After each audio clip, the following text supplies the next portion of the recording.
Hey everybody, we are live on a Tuesday afternoon, and they have announced officially who the new Superman and Lois Lane will be in James Gunn's new DCEU. There's been all sorts of speculation over the last several weeks, all sorts of rumored people being screen tested, and then finally the major trades put out articles on who has been selected. James Gunn himself tweeted them out. So before we dive into who has been selected, for me, I have always said when it comes to these iconic roles, I want a non-A-lister. I want someone that all the casting directors in Hollywood knew who they are, but I don't necessarily know who they are. And so I can see the character and I don't see previous iconic role playing different iconic role. So, when people want like Tom Hardy for James Bond, I'm like, I don't want Bane. I don't want Eddie Brock playing James Bond. That's not what I want. And that always applies to Superman as well. Why do you have people kind of like Henry Cavill, Christopher Reeves be so iconic in those roles? Because that's what made them famous. So you saw the Man of Steel. All that said, let's just dive straight into this. And Variety is who we'll be looking at.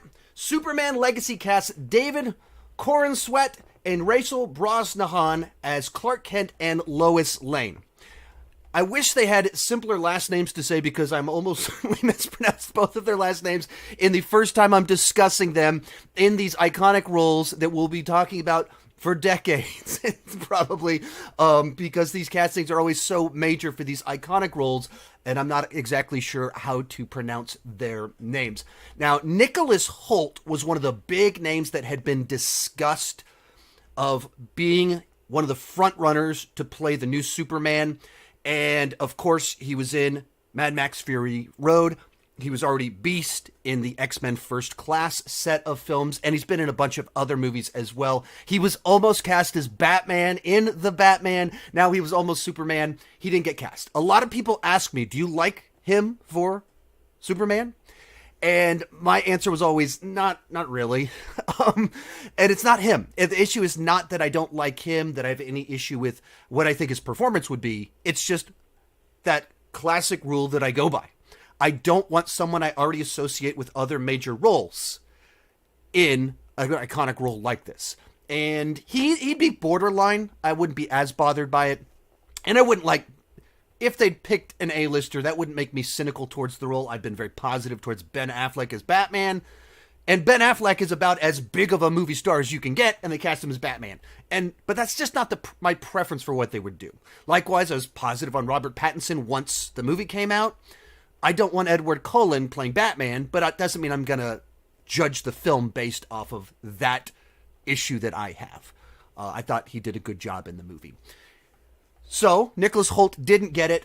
David Corenswet, hopefully in the near future I will learn how to properly pronounce that.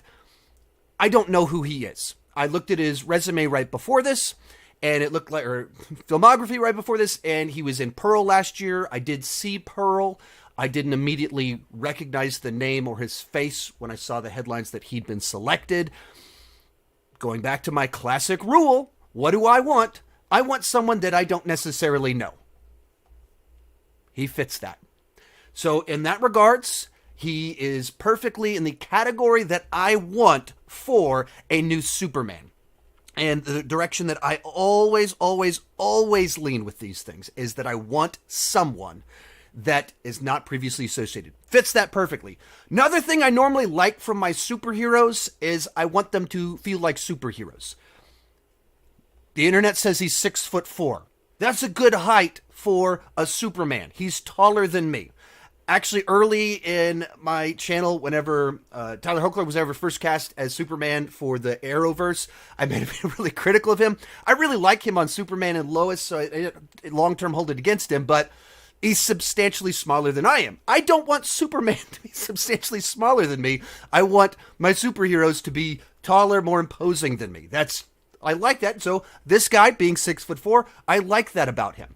I can't specifically speak to whether I think based off of his past work, if I think he would fit, because I am not familiar with his past work, which is exactly what I said that I wanted.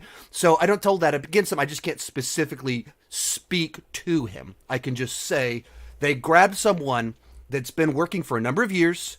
People seem to have liked him in things, but he's not famous and known for anything. So when we see him as Superman, we'll see him as Superman. We see Superman. We don't see previous iconic role as Superman. Now, the other one in here is Rachel Brosnahan as Lois Lane. She is more high profile. She has that hit show on Amazon Prime. I haven't personally watched it, but my wife watched a little bit of it. And Marvelous Mrs. Mabel or something like that. And then she's been in several movies. She's been working for about 15 years now. She has a solid resume, but she's not a household name. Once again, that's what I want. Someone that has proven themselves. They have a good track record. Everyone in Hollywood knows about them. Or all the insiders that cast people know about them, but they don't have their iconic role yet. Like Henry Cavill had been working in Hollywood for 10 years before Man of Steel came out. He was in The Count of Monte Cristo 10 years before that with Jim Caviezel and Guy Pearce. Like, he was in that as the son. And then he was in a Hellraiser movie. He'd done a lot of stuff. And he'd almost gotten James Bond when Daniel Craig got it. They really liked him. They just thought, you're a little bit too young for what we're going for. But he was almost Bond 7-8 years before he was Superman. And so those are the people that I want. And people that the casting directors know that I don't necessarily know. I'm not looking for obvious fan casts on these. So I look at this, and it feels to me like they met my criteria for what I want in the casting of these roles. At the same time, I'm not really familiar with their work, so I can't be like, oh yeah, they're going to be great because of fill in the blank smaller thing that they did.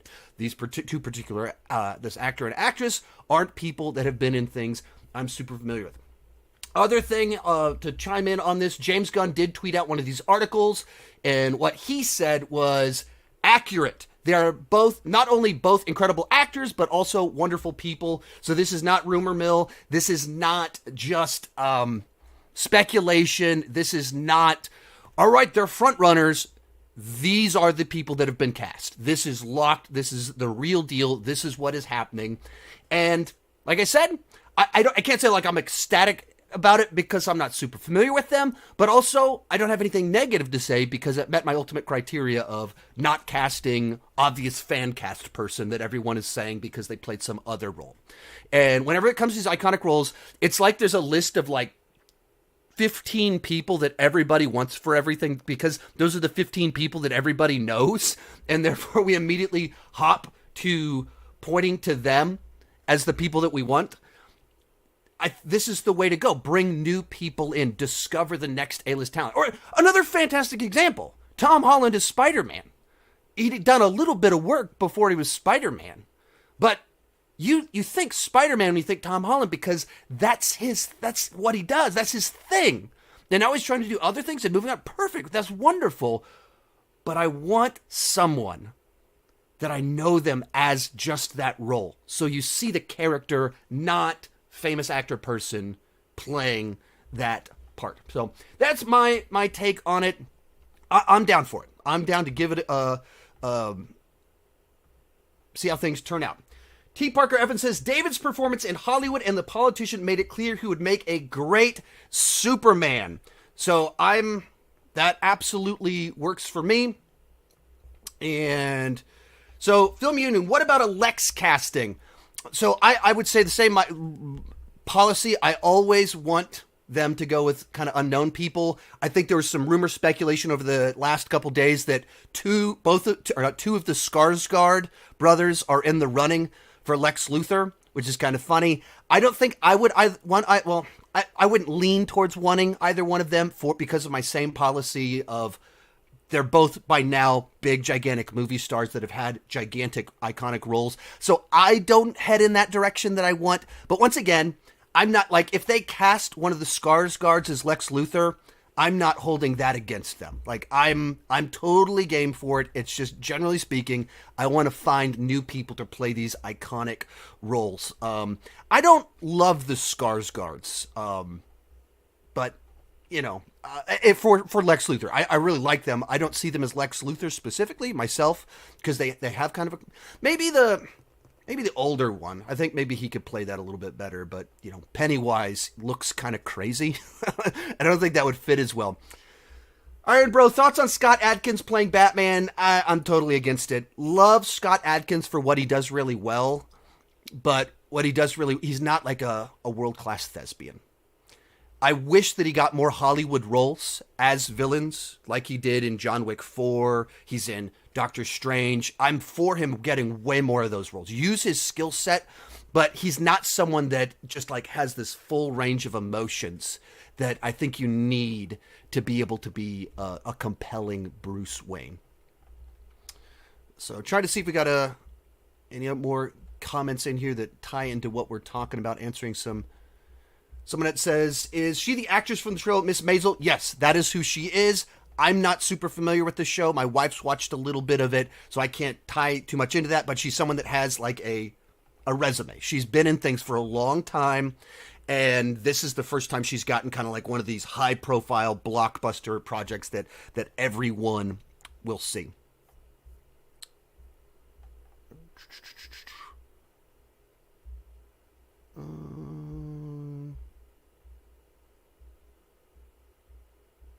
Looking for other questions in here So here's one that was circulating last week. What are my thoughts on Jensen Ackles for Batman? I actually discussed this in my Buy or Sell short from a couple days back. I'm okay with this. I don't totally love it because I haven't seen enough of his recent work to be totally on board with it. If they announced him, though, I wouldn't have an issue with it. I wouldn't fight the idea of Jensen Ackles as Batman. Kind of following into my similar explanations on these things, he's been working in the industry for a long time. Of course, he was on Supernatural for 20 years. Then he was on The Boys. But he's like been on TV shows that those niche audiences, maybe niche is overstating that a little bit, but they're not blockbuster famous. He's not in that category yet. So I would be down for it. I'd be game to see how that would work. Okay, did have a couple super chats in. I'm not looking to do a full Q&A here, trying to talk more specifically DCEU, but we did have a couple quick super chats come in. Have you read Freddy vs. Jason vs. Axe comics? I have not, unfortunately. Unfortunately, I've not read that, so can't comment on it too much. I know what you're talking about. I'm familiar with the premise of where that came from. Fred Carmichael, Sean, trunks or no trunks? I need to see the designs. I'm pretty classic trunks kind of guy because I'm classic Superman in my perspective on things. But, so, I don't know. You have to see the designs because it is such like a flashy, in-your-face look. Trunks or no trunks isn't even the most important factor here because this suit can look really silly very quickly.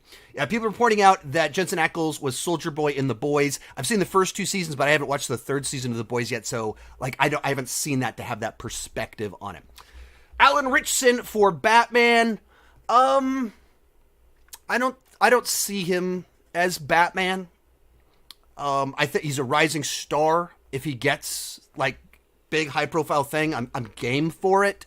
I don't immediately see him in that role. Like I don't look at him and think that. He previously already played Aquaman, which is kind of fun, back on Smallville. That's where I originally knew him from. And he's kind of kept getting work throughout the years since then. But I just don't see like him as a Bruce Wayne necessarily.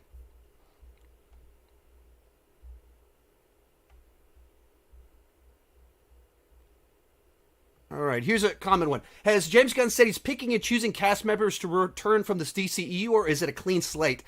I mean, if you just look at the lineup of projects that they're doing, Waller, Peacemaker Season 2, those are continuations of DCEU projects.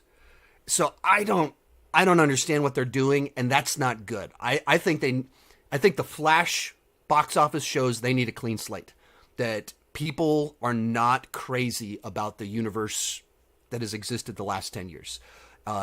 Therefore, I think you just need a break, start over, don't have confusion, don't have like, we're bringing this person, but not this person, and this is a reset, but this isn't. that is not the right way to go. I think you need to just clean reboot this thing. Otherwise, it will just not. I just don't think it'll work. I think people have just lost all trust in the DCEU. So if you make DCEU the DCU just DCEU 2.0, it won't work. The whole idea of doing a reset only works if people really believe you're resetting it and giving it another shot. But it looks like people are just done with the DCEU.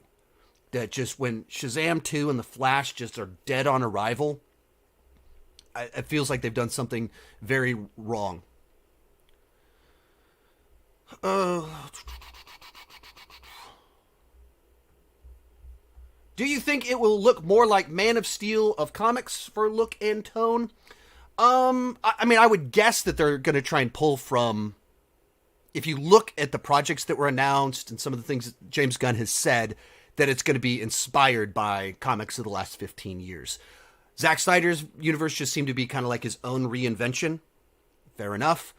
I think one of the problems with Superman movies is that they skipped overdoing a more traditional take on what Superman has been the last 35 years. They did a pretty good reset with the Man of Steel comic run in the mid-'80s, where they started to revamp a lot of their stuff. And that's where they changed Lex Luthor from being kind of like the mad scientist in the green suit and stuff like that into the billionaire that is doing evil things behind the scenes. And so then on Lois and Clark and on Smallville and on Superman the Animated Series, you got that version of the character. And then when we get to Superman Returns, then they revert back to Gene Hackman, this wild, crazy guy with real estate schemes. And then when we get to Batman v Superman, this is already kind of the Zack Snyder reinvention to where it's not a classic, or it's not a modern day classic version of Lex Luthor. It's like this version inspired by Mark Zuckerberg, who's quirky and weird and feeding people Jolly Ranchers. And so I think there's a lot of room here to just like, let's get back to what Superman has been in the comics for 30 years now. Don't go back to Christopher Reeves that was inspired by comics that are now 50 years old. Just look at the more serious tone, the non-campy tone that we've had in the comics for a while now, that they've brought into television extensively for the last 30 years. But we haven't seen that cinematic version of it just yet. And I think that's missing. I think that's something that would work well. And I'd like to see it. Pete D. Heat. What's up, Sean? Who would be... Oh, what's up? Not much. Just doing a live stream, and it seems to be working. I've been trying to fix my internet connections and stuff to try and figure out how to do more live streams on the main channel. So that's what I'm up to. Who would be your Batman actor? I don't know. To the exact same reasons that everything that I said earlier in this about wanting someone that isn't previously established, that's not an A-lister, that's not a super obvious fan cast. I want someone that casting directors know, that has a track record and resume, but also doesn't have a big franchise behind them already. That's who I want. And to like find those people, you have to do a little bit of a deep dive and like look deep into it. I haven't done that yet. Maybe that's a video I should do next month. Do my fan cast for who I want for Batman the Brave and the Bold. That could be a lot of fun. But yeah, really have to do a deep dive to kind of find some of that stuff. And I have not done that yet. Do you think Sam Claflin as the Flash, if you don't know who this is, he's one of the actors in The Hunger Games. I would be game for him to do almost anything. I'm surprised he hasn't had more high-profile projects since being in The Hunger Games. I watched him, I was like, this guy right here needs to be doing stuff. This guy pops. Like, he stands out. And he's had work. He's done things. But we haven't, it hasn't gone anywhere. So I would like to see something like that. Absolutely. Or I would like to see him do more things. Specifically The Flash, I don't know about that specifically, but I would be game for it.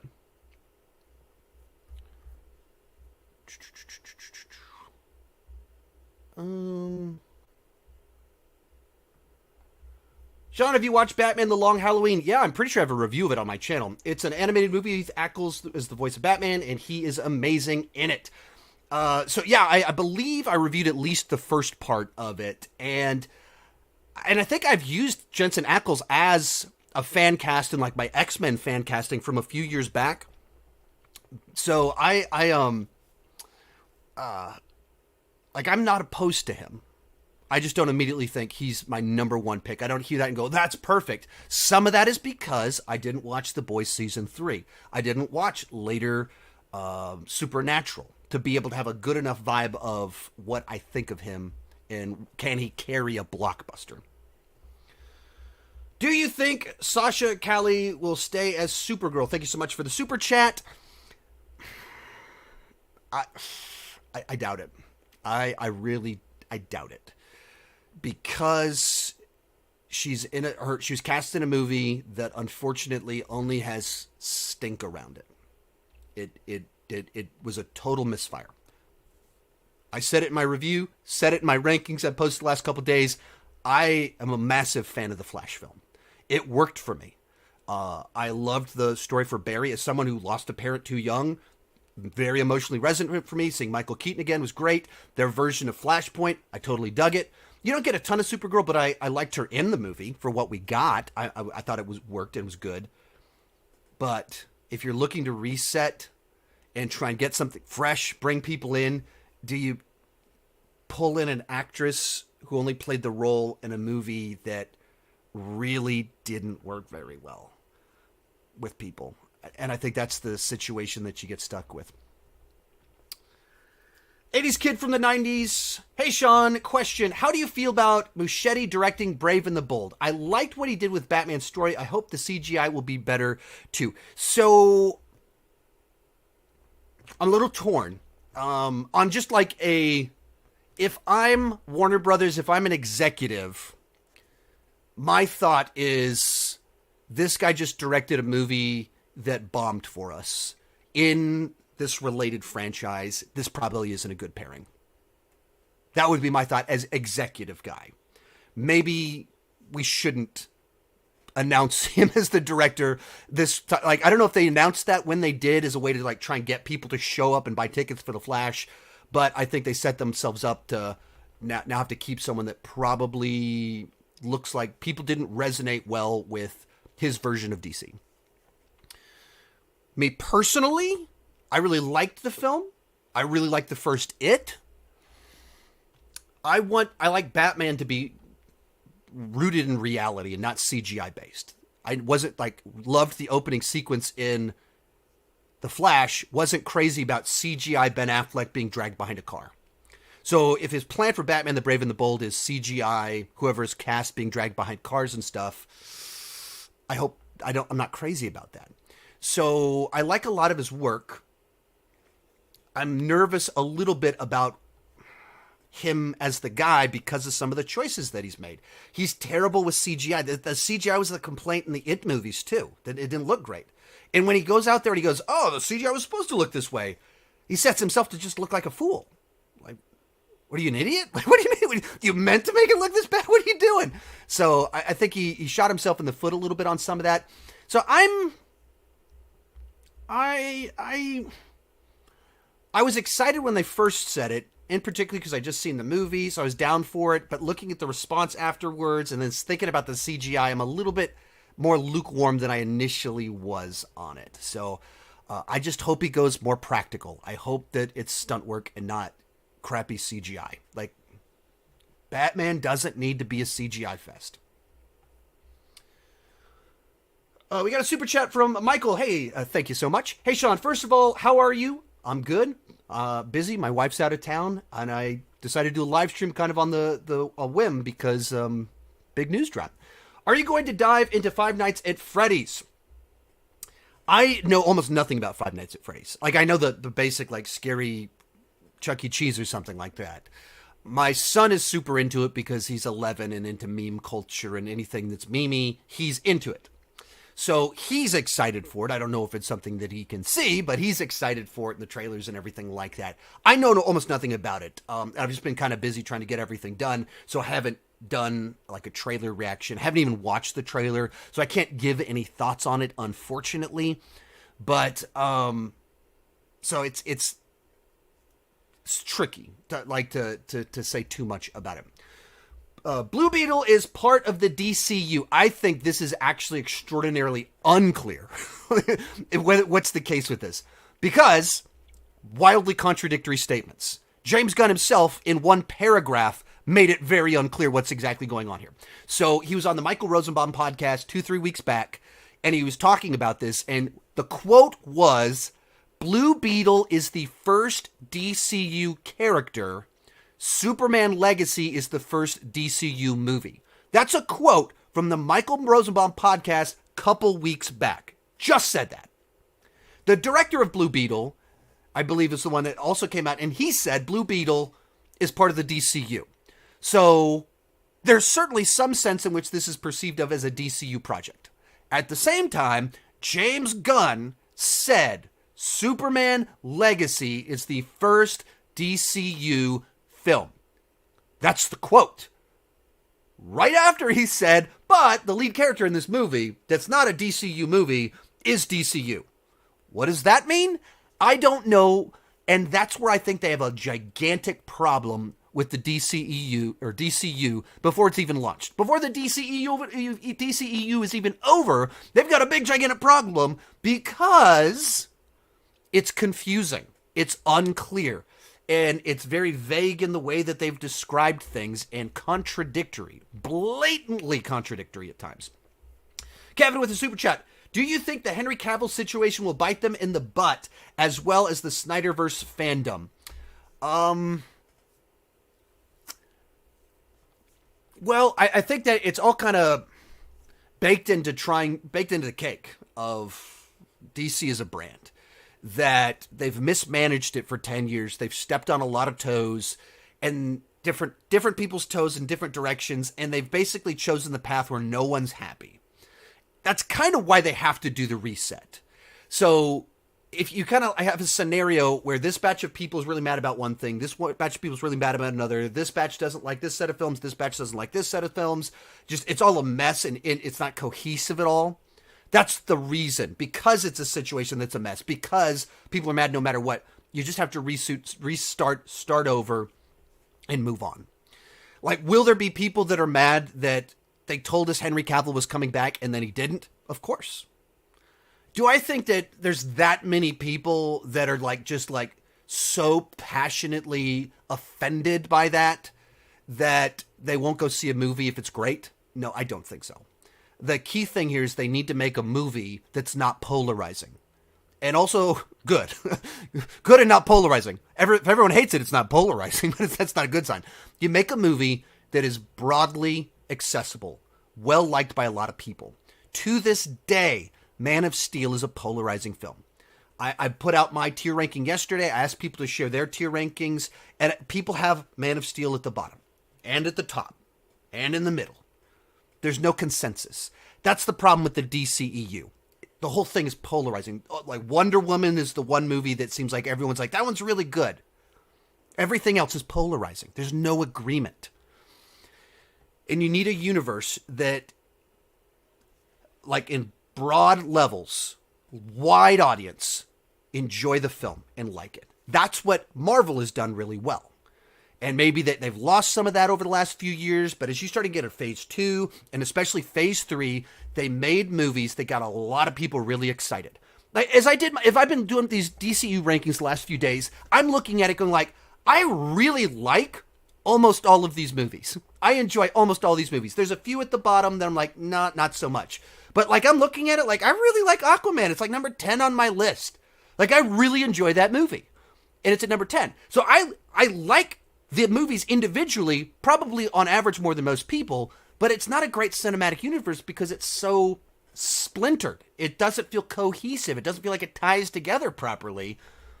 But I'm the exception as someone that really likes a lot of them. Most people only like a few of them. That's not good. Tivia, always forget how to pronounce your name. I do always recognize you in the comment section, though. I'm just wondering, have you seen Superman and Lois season 3? I have. I'm 1 week behind. I plan on catching up tomorrow morning.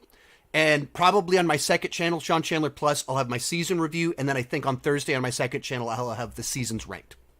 So I'll have coverage over there.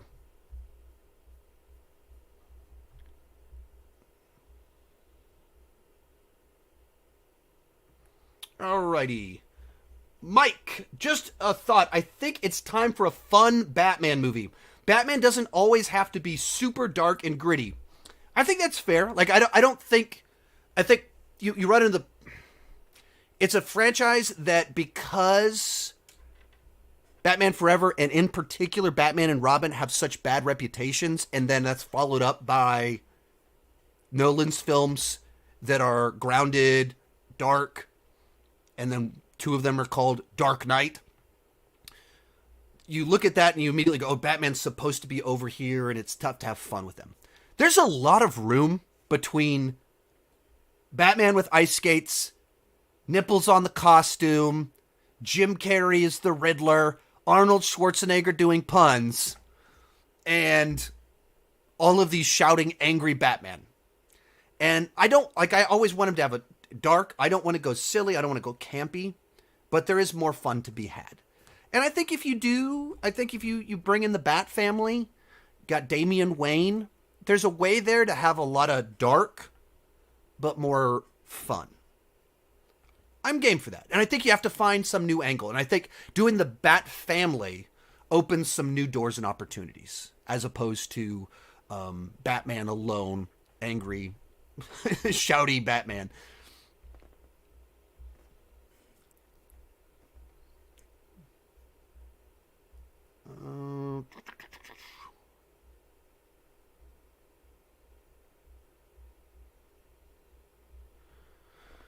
Jack, what we need is a Christopher Nolan type director that uses practical effects and focuses on story and characters for the DCU. Yes. I think, anytime you say, well, you want someone that focuses on story and characters, I think usually everyone kind of thinks that we need to do that. That in theory, they would all say that. But I think in particular, when you say practical effects, like getting away from just looking like super advanced cartoons, that is what I see a lot for. I think about Sam Hargrave, just did Extraction 2. He's a major top-level stuntman for years. All the comic book movies, he was in them. Specifically like for Chris Evans as Captain America and Winter Soldier. And then he started doing stunt coordinating, second unit directing for like in Endgame. His brother is America's ass in Endgame. Then he did Extraction 1 and 2. And plot level, script-wise, they are fairly stock action movies. But the action stunt work are fantastic. And like you can see everything happening, and there's tension in the sequences. You care about the actual things happening. Like I think like a Sam Hargrave doing the Extraction set of action in a comic book movie. That's what I want to see. Like if you've seen Extraction 2, imagine doing a Batman movie with chases like that, with fights like that. And the point of so Sam Hargrave always does these one-ers. One-ers are long, they feel like one shot, where all of the cuts are hidden. And so it's like when you walk between two rooms and you have the doorway, they cut at the doorway. So you can't see where the cuts are, and so it's very immersive. And there's a 21-minute one-er in Extraction 2 that starts as like a stealthy prison escape, goes into a prison riot, goes into a car chase, goes into like a escape on a train involving Chris Hemsworth with a minigun shooting down a helicopter, and a helicopter lands on a train, all in this one shot. Like I said, there's hidden cuts in there. You think you bring that to a Batman movie. Batman does not need to be CGI. Batman needs to, he's just a dude with tech, and you can do that practical. Think of like a chase with the level of intensity that Sam Hargrave brings. Like, that to me gets me excited. Andy Muschietti, I've liked a lot of his films. I don't get specifically excited about it because I don't know what specifically he brings that I go, oh, that would be cool. A Batman movie with that type of intensity, street level action, I'm so on board for that.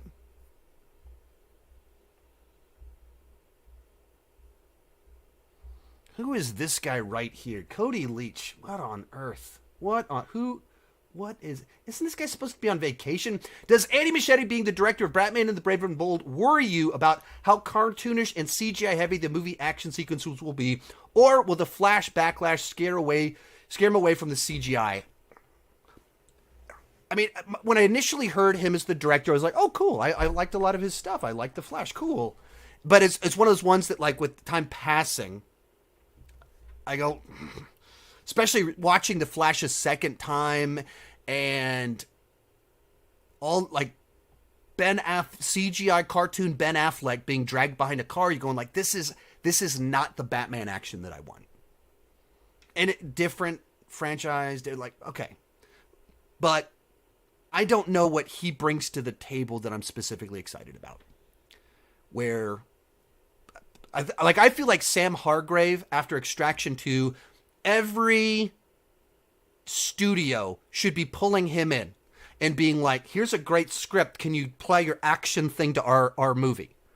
Especially when you look at, like, what people are excited about with Keanu Reeves doing stunts and Tom Cruise riding motorcycles off of cliffs, Tom Cruise getting in jets. There's like this revival where people are wanting more practical again. And they're not as wowed by CGI as they were before. And like CGI houses are obviously all being overworked and the quality sucks a lot these days in ways that don't make any sense. Flash was shot 2 years ago, $200 million budget. There's no excuse for it looking the way it does. And then you've got someone like a Sam Hargrave that just put out a movie working with Chris Hemsworth that he got as A-lister as you can get to do stunt work, learn the moves. There's a fight in Extraction 2 where they set Chris Hemsworth on fire. And it's like the middle of the water. There's this long take, all this stuff's taking place, and A-lister Chris Hemsworth, this beautiful, gorgeous man, they set him on fire. And it was awesome. I get excited thinking about that. Let's get that guy doing some of these comic book movies. That guy applying it to some of these bigger franchises.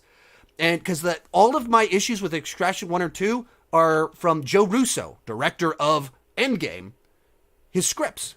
When it comes to the direction, the story work, the character moments, all that stuff, it's great. The star of Extraction 1 and 2 is not Chris Hemsworth, who's awesome in those movies.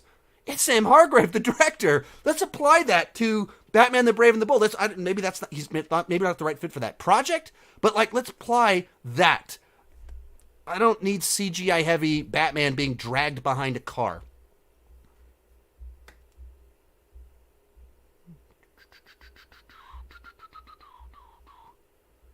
So, similar lines. Logan says, I think Chad Stileski would be a good pick for Brave and the Bold. Same concept here. Stileski, former stuntman, turned into director, and people are actually wowed by his action sequences. People are wowed by them. So, that's he's done all this awesome stuff with John Wick for a decade now.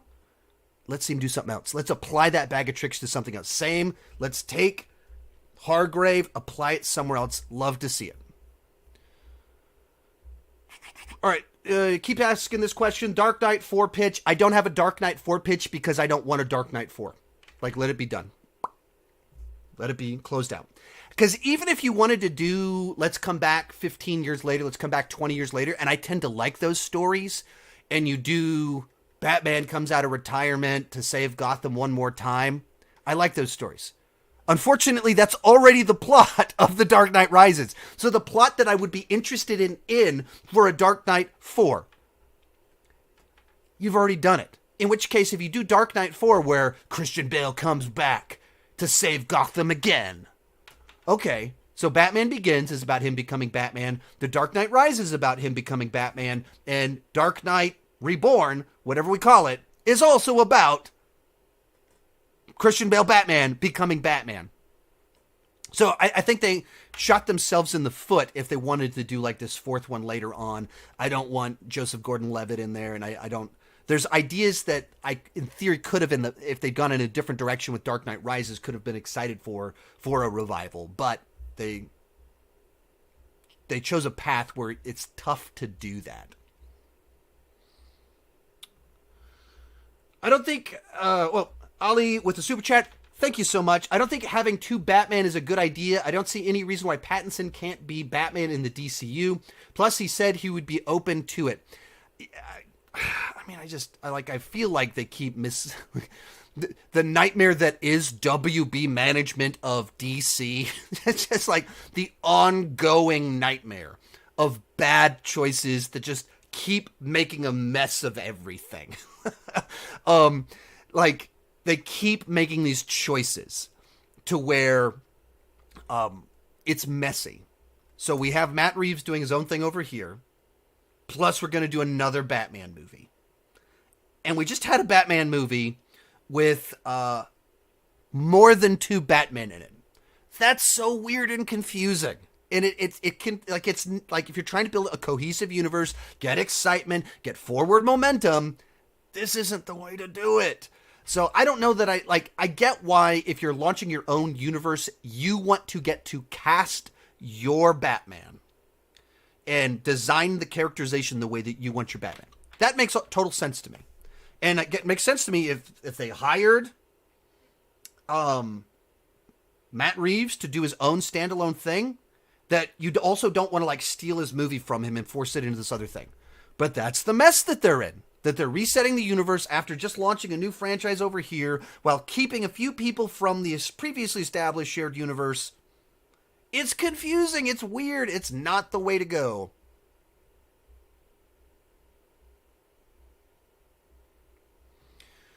Christian Bale for Batman Beyond. I would be 100% opposed to this. I would be. I would be totally against this. Because Batman Beyond is sci-fi, cyberpunk, and that's not at all what Christopher Nolan set up. They're like, you want to stick to the rules. Like, I did not want Christian Bale to show up in The Flash. And some people are like, don't you think Christian Bale would have been a better person than Michael Keaton to like pull people in? Yes. They put Christian Bale in The Flash instead of Michael Keaton, double its box office. It would have made way more money. Because the people that still buy movie tickets learned to love movies watching Christian Bale as Batman. So many of you right now fell in love with comic book movies because of Christian Bale as Batman. Would have sold way more tickets. But it would have compromised the integrity of Christopher Nolan's Batman universe, which is one that is not sci-fi. It doesn't have multiverses. You don't have portals open. You don't have people that levitate off the ground. You don't have laser eyes. And I think that those movies are too important to the genre to be screwed with. Like, let them be. Let them be their thing and work as their thing. Don't turn them into sci-fi. Don't turn them into multiverse stuff. Leave them be. They're designed to be that. Don't violate those rules.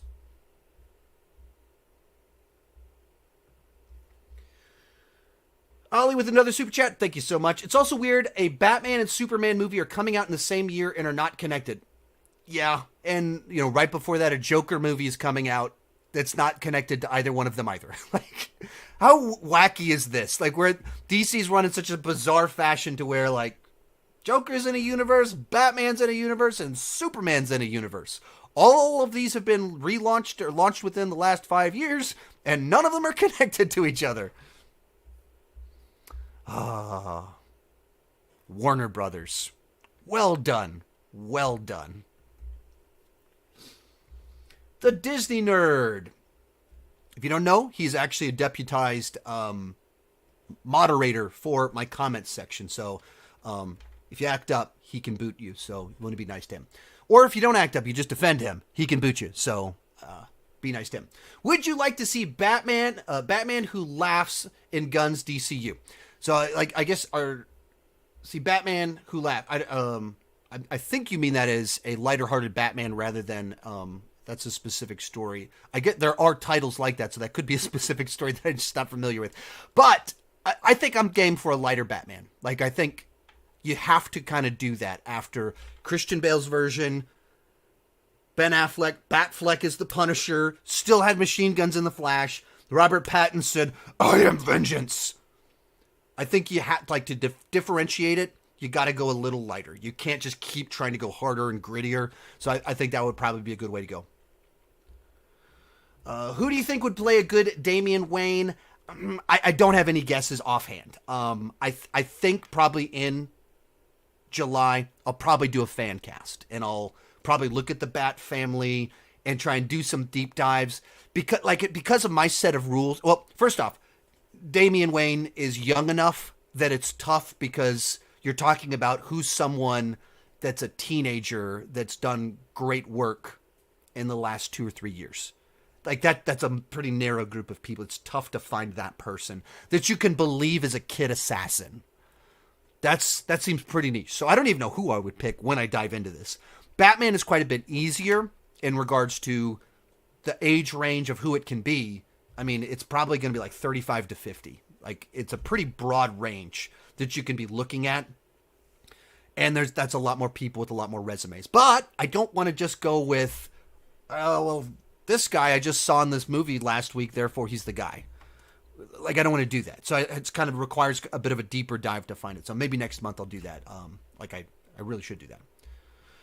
Have you seen Indy yet? I see Indy tomorrow night. I actually see it the next 2 nights. I see it tomorrow night at a press screening, and then I see it Thursday night. I announced it that I'm seeing it. If you're in the Austin area, and there's still tickets left. I'm seeing it at the Cinemark 20, Tinseltown in Pflugerville at 6:30 on the IMAX screen. If you're in the Austin area, that's where I'll be at. Also, if you like these types of live streams, I actually do 2 live streams per week on Patreon. Join at any level, $2 per month or whatever. And I do about 2-3 hours of live streams over there and answer everybody's questions over there. So if you like this sort of thing, want me to answer questions, do that. And then I clip those segments out and I post them over on my Sean Chandler Plus channel. So it's pretty fun. And you can get your questions answered over there and maybe have your face appear on there. Otter. Sean! That's fair. Pete says, recast everyone in my honest opinion. And I agree. I think that's the way to go. Austin, have you seen the Five Nights at Freddy's trailer? I have not. Probably close out in just a few more minutes. I think I got a couple more super chats in here, and then I just need to probably close this out. I only meant to go for a few minutes, but you guys are actually asking really good DC questions, so it's kind of evolved into the good version of this, the good version of it. I don't want to answer too many non-DC questions, but I'm game for DC questions. Brad with a super chat. Thank you so much. Any DC characters you would want to see done in DCU that you either haven't seen before or haven't seen done right? So, as per some things I've been saying earlier about wanting more practical stunt work, like moving away from CGI, I think there's some real solid characters that fit into that. Deathstroke. Barely got to see him in DCEU. They were gonna put him in Ben Affleck's movie, and he posted screen tests and everything, and it never happened. So Deathstroke. The reason I'm excited about Batman the Brave and Bold is because I want Bat Family. The only time in the movies that we've gotten blockbuster Robin. I mean, he was Robin in the 60s movie, but that was an adaptation of the TV show. The only time we've gotten blockbuster Robin was Chris O'Donnell in campy movies inspired by the 60s stuff. So we've never done it right. And Dick Grayson is a really interesting character, and it's this major element of Batman. Batman is the broken father that hasn't really been explored. So the idea that they're doing the Bat Family, and if we have Dick Grayson as Nightwing, I want Nightwing. They said they were going to do a Nightwing movie, and they were planning it because they announced 1,000 movies 5-6 years ago. They announced every possible thing. I was so excited for that, and it sounded like it was going to be practical action and everything. It was being inspired by the Raid. I was like, yes, awesome. No, it didn't happen. So I like Deathstroke, Dick Grayson, street level stuff, Green Arrow in a movie. There was a little while where I loved Arrow. It went off the rails, but loved it. My favorite episodes of Smallville had Green Arrow, doing a blockbuster version of that. But practical stunt work, actual fight choreography, not CGI stuff. Like, that's the stuff that kind of gets me excited, not more superheroes with capes flying around CGI cities. Except for Superman. I'm always excited for more Superman. But anyway, those are some that come to mind. Tambit. looks like I don't know if you forgot to put a question or you just wanted to give me a nice tip. Either way, I appreciate it. I'll be trying to catch. There's a lot of comments in here. I'll try and catch your name to see if you meant to post it but missed it. But it is tough when there's a lot of people in here.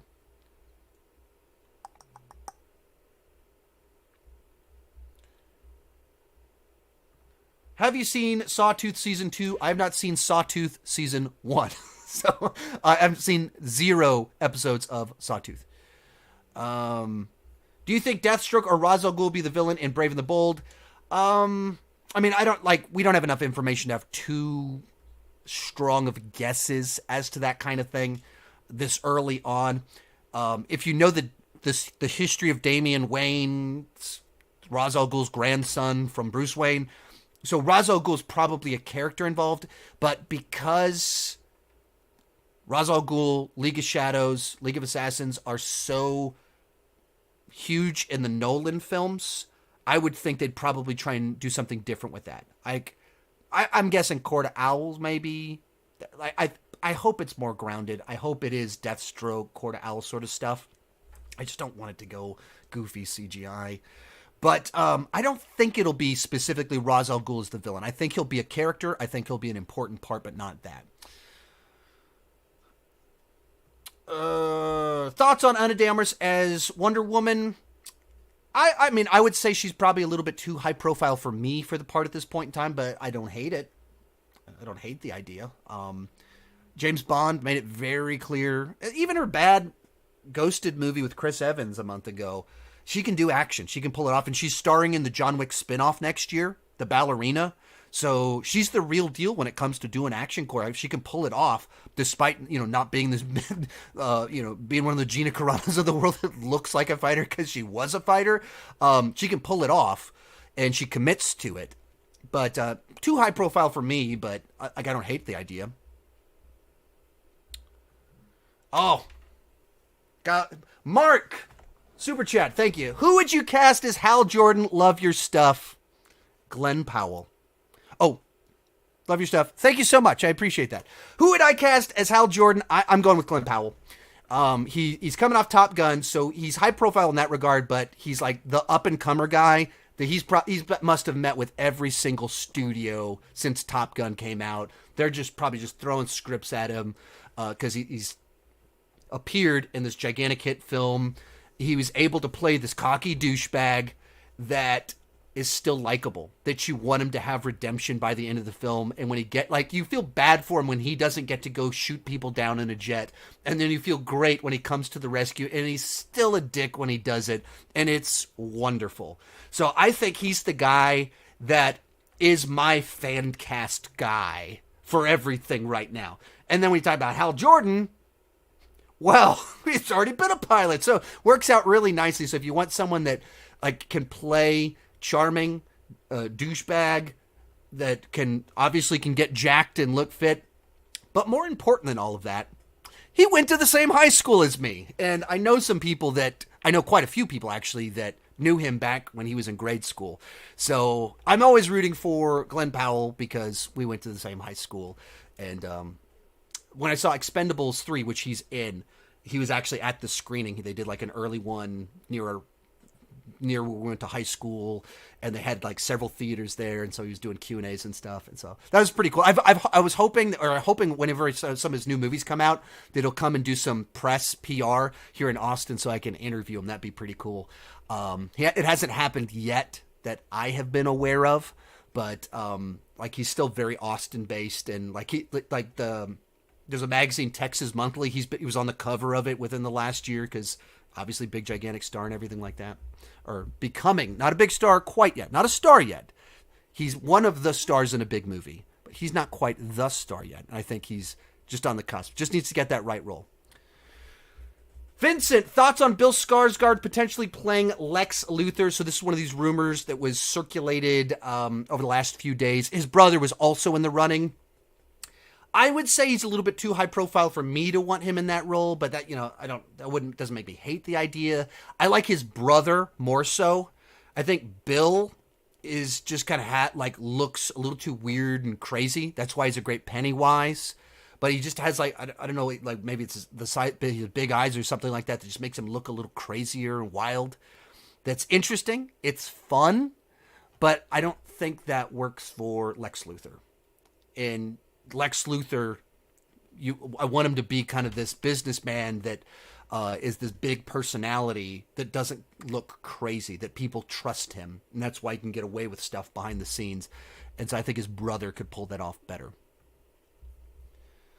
Have you seen the Kraven trailer? I actually haven't seen the Kraven trailer yet. I've just been really busy the last week because I was doing stuff with my church last week, and then my wife is out of town this week, so it's just been kind of wild and crazy. Superman Legacy is going to suck. No! I mean, we don't even have a trailer yet, so I don't. You're probably a little bit too soon to assuming that. Have you played the Batman Arkham games, and what is your favorite? I have. I haven't played through Arkham Knight because I don't like the Batmobile stuff, but I played through all the other ones. Arkham City is my favorite. Kyle, just wanted to say thank you for all your content you bring to us. Keep it up. I appreciate that. Thanks so much. I'm going to start closing this out. I didn't mean to go for an hour, but it's been good.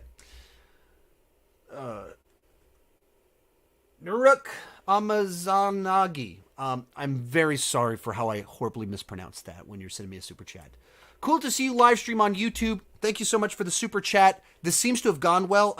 To give you the behind the scenes, I do weekly live streams on Patreon, and I have for years. So I do live streams all the time, but on Patreon. And join at any level, as low as $2 per month. You can be a part of those. I answer everyone's questions that they put in there. I'll just sit there until I answer everyone's questions. I do a couple of them per week. So I do a lot of them, but I've had really bad internet issues for the last year or so. So even I replaced my camera, that fixed some things. I upgraded my modem and everything. Even had a technician come out here and still couldn't quite discover what was going on. So it kind of, every time I replaced something, it was like, okay, it's not that, it's not that, it's not that. And since I've reduced a few things, it's gotten a little bit better for me. That it's improving. So I might have figured it out. I want to bring back my podcast, doing it live, doing a lot more of this type of thing. But the requirement for that is my internet being more reliable. It seems to be working a little bit. We're getting in that direction. And thank you for the super chat. But all that stuff to say, if you like this sort of content and you want to ask me questions, get me to answer them, just join on Patreon at any level and you can get that. Also, little quick announcement. I'm planning to be at Fan Expo Chicago. It's like the first weekend in August. I'm planning to be there. I don't have any more details than that just yet. But that's kind of where we're at.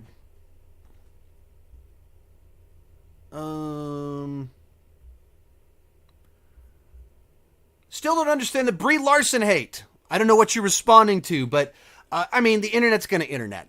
And she's made a few very unwise statements that stepped on people's toes and gave some awkward interviews, and the internet dogpiles and internet creates narratives and they do their thing. I think the quotes are very ill-advised. The weird behavior during the in-game press tour was ill-advised. And then the internet just like invents a version of her. They've never met her, but they've invented a version of her to be angry at. And if you don't like her in the role, if you don't like her in movies, that's fair enough. But, you know, the over-the-top stuff seems rather silly. Jay, would you want to see Michael Keaton Batman where he fights like he did in The Flash and uses the 89 Batmobile? I mean, I grew up on Batman 89, Batman Returns. Those are formative movies for me, made me love the genre, shaped who I am, leading to this moment where I'm answering your question. So if they were going to give him another movie, I would be on board with it. Like, get back to the Tim Burton aesthetics, do an older version of him. If you don't know, back when I was doing my podcast in 2020 with Griffin, FilmSpeak, Griffin, who I did my podcast with, his YouTube channel, really crazy taken off over the last couple of years. Got a silver play button and everything. So cool to see doing these video essays. They're so more intelligent, articulate, well-researched than anything I do. But so like he had a source that said that they're working on a Batman Beyond movie. We reported that 3 years ago. And then That was reported again last fall when some stuff broke out when DCEU was announced as ending. It's come out again from Kevin Smith. But they were going to do a Batman Beyond movie, and like I reported on it 3 years ago before it was coming out in all these other places. That's the one scoop I've had. I've had my one moment. And yeah, so I would be totally down for Michael Keaton, but that's because of what I grew up with. Will it happen? No. Because it just was really obvious. He's not a draw. No one showed up because he was in a Flash movie. No one cared. That the people that are excited about that aren't the people that go to theaters anymore. Tambit, oh, there's your comment. You put in a super chat before, and you put another one here. Thank you so much. Amazing channel. Keep up the great work, good work. Thank you so much. I really do appreciate it. Max, Jake Gyllenhaal as Batman. All right, so my ultimate rule that I said at the beginning of this video, and I've repeated every time we've had one of these fan castings, I don't want an A-lister who's already played an iconic role. All right, those are actually two different things that frequently overlap with each other. Jake Gyllenhaal has been an A-lister for over 15 years. Almost 20 years now he's been an A-lister. So for that reason, if he'd been cast when he was originally in the talks, he was one of the people in the running for, I think he was in the running for Superman 20 years ago too, for Superman Returns. He was in the running for Batman Begins. If he'd been cast then, I would have been cool with it, and he would have done fantastic. By now, he's too big for my standards of what I want. If they announced tomorrow that Jake Gyllenhaal is cast as Batman, I would repeat what I just said. As a principle, my statement is I don't want an A-lister for these iconic roles. I always say that. That said, Jake Gyllenhaal would do a great job. He'd be fantastic. He is just one of those crazy talents. He commits to roles. He's done body transformations. He can look intimidating. He can play whatever. He can be suave. He can be crazy. He can be angry. He's a top-tier talent. So if they cast him, I'd be down for it. Daniel, what about Anson Mount as Batman in DCU? If they're going for an older Batman that has a teenage son, that has a grown-up Robin, that might be the way to go.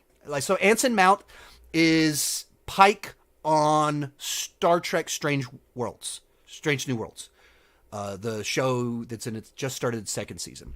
He's great. He's the best thing about it, and one of those ones where you go, "Oh, this guy's really good. Why has this guy done other stuff?" I wouldn't consider Pike to be this role that defines him.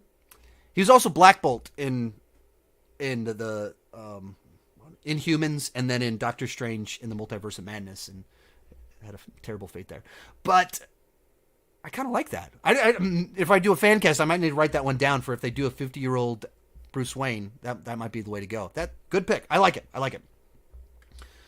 Pencil, what would you think of an Into the Batman verse? Jokes aside, should DC bring more animated films to the big screen?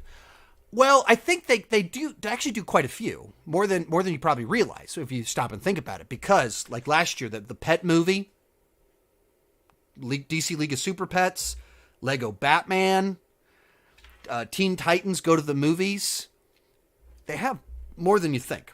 But they do, excuse me, I'm burping. But they're doing weird ones. Animated Pet movie. Or Teen Titans Go movie. Lego versions. It's not Into the Batman verse. So I think for that reason, I think Into the Spider-Verse, Across the Spider-Verse show, there's interest. There's interest there. So I think maybe it could go somewhere. Like, I think everyone could learn from those movies and think, what is something else we can do? That there's different types of stories that you can tell in animation and different storytelling techniques you can use. So, see.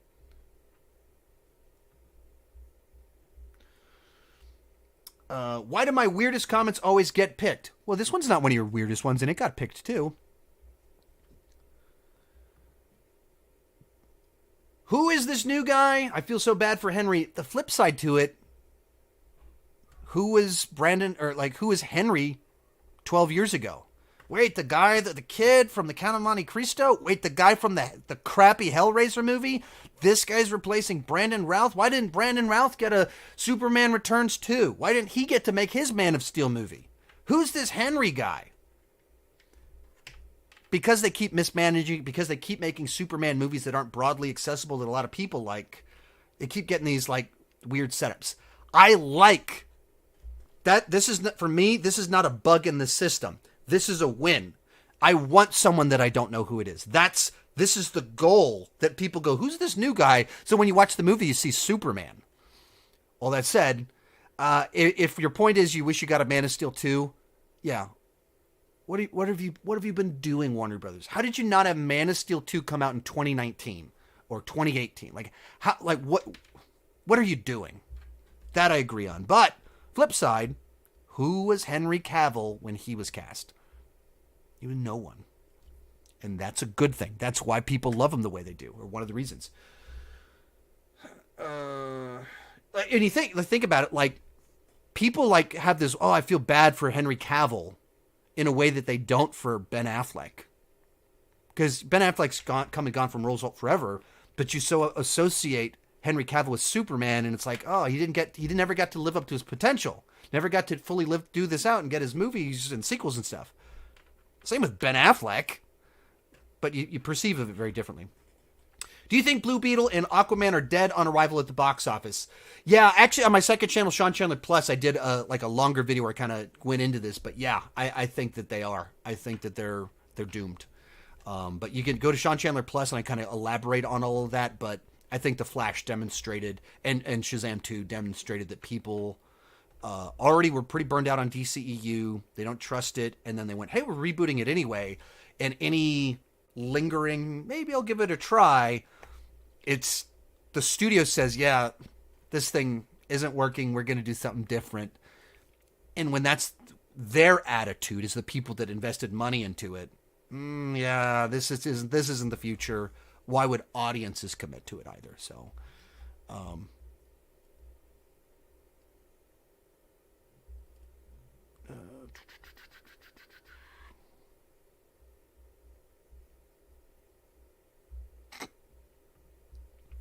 The Jumper might be too controversial for your channel. Are you keeping up with those Jonathan Majors stories? Talk about plot twist. Yeah, I mean, I follow the news and everything like that. I don't know if there's been any updates in the last week. Seems pretty clear that Marvel is trying to back off and not comment too soon, not overreact too soon, but also they put out some promotional stuff for Loki season 2. Jonathan Majors' name wasn't mentioned. They pushed back Loki a number of months.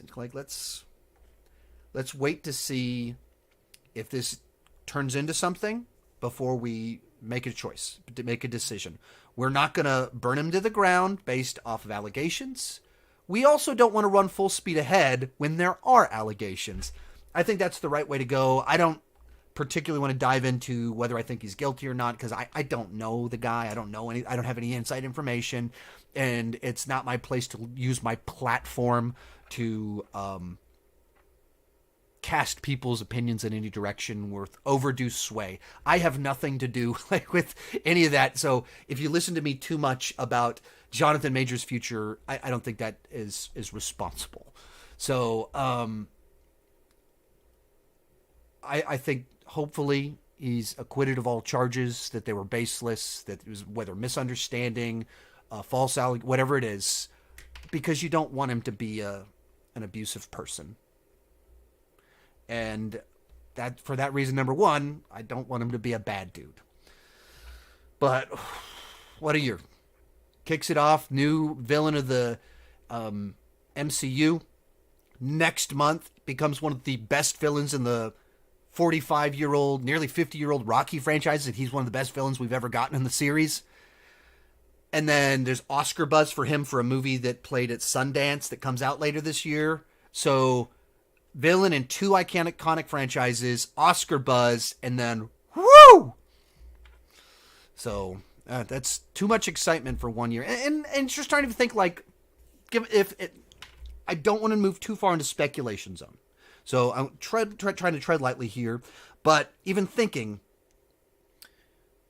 his life went from, he'd been doing some acting and had been in things for a number of years. He's been working, but in a very small window of time. He started in a movie last November with Glenn Powell, and then was in 2 major franchises in a very short window of time. And so you go from, sometimes you go out in public and someone goes, "Hey, aren't you from that Lovecraft show?" to anywhere Jonathan Majors goes, people know who he is. And he loses his privacy. And he loses what all of us take for granted, normal life, and experiences the actual consequences of fame, which is you have no privacy. Anywhere you go, people recognize you. That's a lot of stress. That's a lot of weight to put on a person. In his case, pretty sudden. And he's old enough to have known adult life without everyone knowing who he is. And then very suddenly, it's Kang. Wait, aren't you the bad guy from Creed 3? Very quickly. And not everyone responds well to that. And I don't want to excuse anything, but there are reasons why sometimes people suddenly behave poorly. I am not suggesting that these allegations are true. I have no idea. I'm just talking about think through it as the experience of a real person, what the last year has been for him, and what could create a scenario where under a lot of stress, there's a bad reaction. That's as far as speculating as I want to go. Have you watched Black Mirror? I've seen a handful of episodes that seemed interesting or that had actors in it that I wanted, but that's as far as it kind of goes. Movie guy, can I get a Patreon in the UK? Yeah, I mean, I do video chats monthly with some people that are in the UK, and we have to schedule it pretty wacky because of the 6-7 hour time difference and everything like that. But yeah, I mean, Patreon works everywhere. James, hello, big fan. Thank you so much. Thanks for the super chat. Love your stuff. Can I ask about Green Arrow casting? Steven Smells. I don't know if that was intended or if your autocorrect changed Amel to Smells. Either way, pretty funny. I don't have any casting in mind for... I think I'd probably be a little bit more lenient for Green Arrow because we've never had a theatrical Green Arrow before. And so I'm more lenient on it. I don't want to pull from TV shows and just promote them. In particular, because Arrowverse, I think what they did with Oliver by the end of that show is terrible. And just the show completely lost its way. But, so I wouldn't be for bringing Steven back. I don't have anyone in mind. I'd have to do a deep dive to look into who's someone that has the right energy, the right vibe for an Oliver Queen. But I don't know offhand. Unfortunately, I don't have a good fan cast for it. All of it, I need to do a dive into it. I need to who are the people out there that are great talents that don't have a big role yet. If you hear weird noises in the background, it's my dog over there, I guess, licking himself. Hey, Rhodey. Buddy, that was gross. There's a microphone. People can hear you. Over 550 people heard you making those weird noises, buddy. Oh, let me take there he is. See? He's been taking a nap back there. Did you have a good nap? All right. Scrolling through the last little bit, I had a couple super chats come in. I got to end this thing. Pencil with a super chat. Thank you so much. Would you go back in time to change stuff to help the DC... Would you go back in time to change stuff to help the DCEU, or should we just leave its tragic failure as a canon event? I just don't know what you could have done. Because it's not even an issue of... The problem is that there were too many cooks in the kitchen, too many people with competing ideas... And therefore, how do you correct that unless you're the president, the top guy that just clear all this weird stuff out? And they just mismanaged it basically from the beginning. That Batman v Superman should have been movie 4 or 5. They should have done Man of Steel 2. They should have done The Batman. and certain things that are in Batman v Superman could be moved to those films. And then that film can focus on being really good at one thing rather than trying to be Man of Steel 2, set up the Batman, set up Wonder Woman, set up the Flash, set up Aquaman, Justice League, doing Doomsday, doing the death of Superman. Like, they tried to do too many events. So I think you have to take over. But of things that are worth destroying the universe over, I think fixing the DCEU would make the list. That it is worth potentially destroying all of mankind. But if there's a chance, just a 1% chance that we could save the DCEU, isn't it worth it? Smallville, Oliver, was more accurate than Arrowverse, so I would like to see a version more akin to that. Thank you for the super chat. Yeah, I think there was the Arrowverse kind of. Oh, hey, buddy, you trying to come up in my lap as we close this deal out? There, come on up. There, let me back up. Is that better? There, buddy, you got to hop. Buddy. You just gonna sit there? You need, buddy. Come on up. There you go. All right. Here's the microphone if you want to say anything. But yeah, I mean, Arrowverse always does their spin on things, and I had a lot of fun with it. But they were trying to do, especially like watch the first season. It's clearly they're trying to do like Batman Begins as a TV show, pretty clearly, and some of that's what made it fun and good. But at the same time, it's not as accurate. Daniel Skinner, is the dog peeing? How dare you, Daniel Skinner? Talked to him on a video chat yesterday for Patreon. So do video chats with people. He was one of them just yesterday.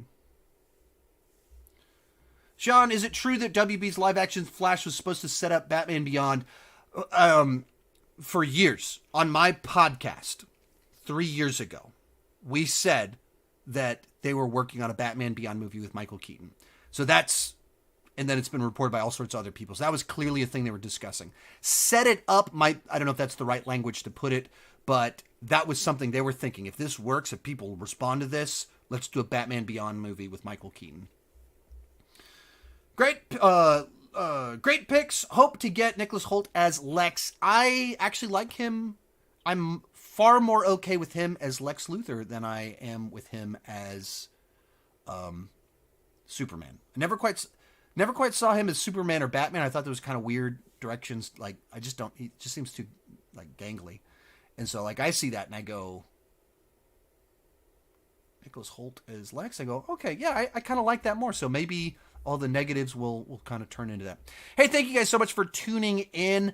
If you like this sort of content, I do 2 live streams every week over on Patreon. Join at any level. Go to the description on any of my main videos. You can go in there, and there's a link to Patreon. Join at any level, as little as $2 per month, $21 per year, and you can join those live streams. I answer everybody's questions. I sit there until everyone's answered, and then hopefully I'll be doing more podcasts like this on the channel in the back half of the year. Sweet Beans TV with Super Chat. Thank you so much. Love your work, Sean. Appreciate it. It's my routine to listen to your spoiler reviews every time after I see the movie in theaters. Keep up the great work. Thank you so much. I really do appreciate that. Thank you all for tuning in, that you care what I have to say. There's over 500 of you. That is awesome. And I actually might have another one of these live streams, just a Q&A celebratory one, very, very soon. Let me see that. Look this up.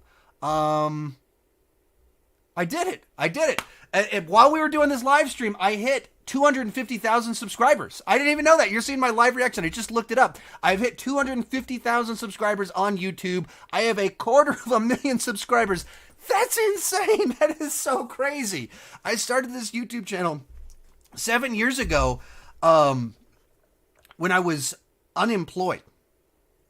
Like I was about to start rehab. I'd resigned from a church. I had nothing was going right in life. I was doing day labor, building desks at the school my kids go to now. Started it on a whim. And as of this live stream, literally, I just now was the first time I saw it. 250,000 people have subscribed. That is so cool. And, you always have these big ambitions. You always think, wouldn't it be cool if You always think of all the things that maybe could happen. And it happened. 250,000 people. Wow. That is awesome. And just by chance, this news dropped, so I could do a live stream where I just happened to like see that number while doing this. That is wild. That is crazy. Truly. Thank all of you so much for making this happen. Thank you for watching, subscribing, sharing, commenting, coming out to live events. Every time I do a fan meetup, whether it's at the Flash 2 weeks ago, at MegaCon, at the Fan Expos, or even I dropped my kids off at a Bible clubs today at my sister's church, and someone goes, "Hey, Sean, Sean, I love your videos." I was like, "Yeah, hey man." I'd met him before because he came out to the Black Panther event that I did, and everyone is so kind. They're so wonderful, so cool. But yeah, I did it. I hit 250,000 subscribers. That's why this month, and that's an incredible milestone. But this month also is the month where my channel's gotten the most views, and that's wild. Like just it's when all said and done, I'll have over 3 million views this month, which is crazy. Like 3 million views in a month. Wow. Thank you so much. It really does mean the world to me that all this is possible. And what made you successful is your awesome personality and videos. Thank you. Rhodey, do you have anything you want to say? Just bored? Well, I get that. I guess it's not your thing. Okay, stop kissing your own butt. Weird reaction there. Kind of a big deal. Kind of cool. Strange reaction there, buddy. Alrighty. I guess I'll go let the dog out and see what's going on downstairs with the kids. Truly, thank you so much. And keep talking movies and TV too much. Bye-bye.